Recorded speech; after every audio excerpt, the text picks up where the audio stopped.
اصل کامیابی فلاح ہے۔ قرآن پاک میں سورہ مائدہ میں آیت نمبر 100 میں فلاح پانے والوں کا ذکر ان الفاظ میں کیا گیا ہے۔ ارشاد باری تعالیٰ ہے قُل لا يستوي الخبيث والطيب ولو أعجبك كثرة الخبيث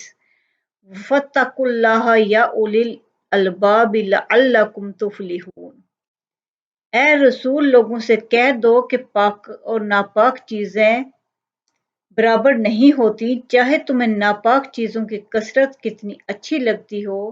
لہٰذا اے عقل والو اللہ سے ڈرتے رہو تاکہ تمہیں فلاح حاصل ہو۔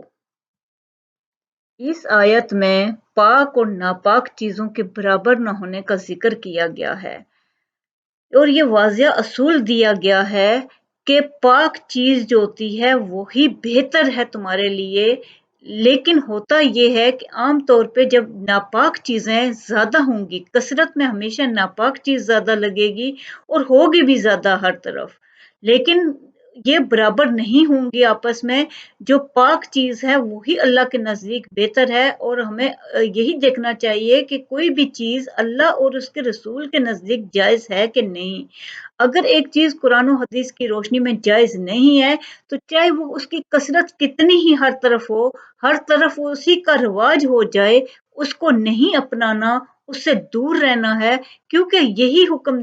بتایا گیا ہے کہ دنیا میں بہت مرتبہ ایسا ہوگا کہ ناپاک چیزوں کا جب رواج ہو جائے گا، وہ فیشن قرار پا جائیں گی اور لوگ ایسا سمجھنے لگیں گے کہ شاید یہی طریقہ ہے، یہی چل پڑا ہے تو یہی سب کچھ بہتر ہے، لیکن وہ اس کی وجہ سے اختیار نہ کیا جائے، بلکہ دیکھا یہ جائے کہ اللہ اور اس کے رسول کی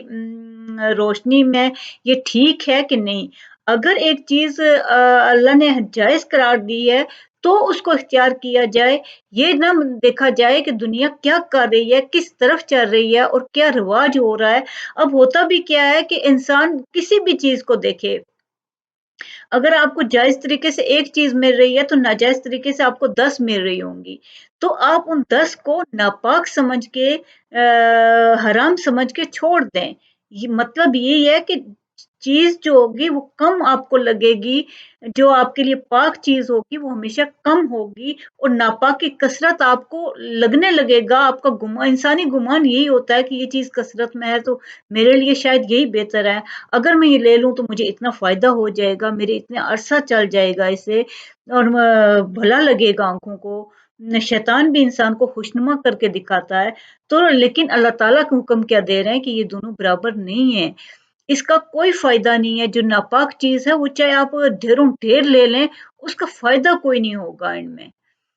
تو عقل والوں کو کیا کہا گیا ہے کہ تم اللہ سے ڈرتے رہو تاکہ تمہیں فلاح حاصل ہو۔ فلاح تمہیں اسی وقت حاصل ہوگی جب تم اللہ کے ڈر سے ناپاک چیزوں کے ڈھیر پہ چھوٹی سی چیزوں کو اپنی ترجیح دینا شروع کر دو گے، حلال کو حرام پہ جب ترجیح دینا شروع کر دو گے، تب تم اللہ سے ڈرتے ہوئے، تب تمہیں فلاح حاصل ہو جائے گی، تب تم کامیاب ہو جاؤ گے۔ اور انسان کی اصل کامیابی بھی یہی ہے کہ ناپاک چاہے لوگ ایک طرف 1000 لوگ غلط کام کر رہے ہوں، دوسری طرف اگر 100 لوگ صحیح کام کر رہے ہیں تو بس 100 لوگ ٹھیک ہیں، اللہ اور اس کے رسول کے مطابق جو کام کر رہے ہیں۔ اسی طرح ناپاک جو کام ہے، اگر آپ 100 درجے پہ کوئی ناپاک کام یعنی غلط کام کر رہے ہو تو اس کی بجائے آپ ایک چھوٹا سا اچھا کام کر رہے ہو تو وہ اچھا کام بہتر ہے۔ اللہ یہی حکم دے رہا ہے کہ ناپاک چیزوں کی کثرت تمہیں اچھی لگتی ہو لیکن وہ تمہارے لیے اچھی نہیں ہے۔ جب اللہ بتا رہے ہیں کہ ناپاک چیز اور پاک چیز برابر ہی نہیں ہے، ناپاک کا کوئی فائدہ نہیں ہے، حرام چیز کا کوئی فائدہ نہیں ہے، اور پاک چیز حلال چیز کا ہر طرف سے فائدہ ہی فائدہ ہوگا۔ اور اللہ بھی یہی کہہ رہے ہیں کہ پاک چیز اور ناپاک چیز برابر نہیں ہے، اللہ سے ڈرتے رہو۔ جب اللہ سے ڈر رکھو گے تب تمہیں پتہ چلے گا کہ میں نے ناپاک کو نہیں لینا، اور جب تم ناپاک کو چھوڑ دو گے تب تمہیں اس چیز کے فائدے نظر آئیں گے جو پاک چیز کے ہیں۔ اور جتنی پاکی آپ کے اندر ہوگی، پاکیزگی، وہ آپ کو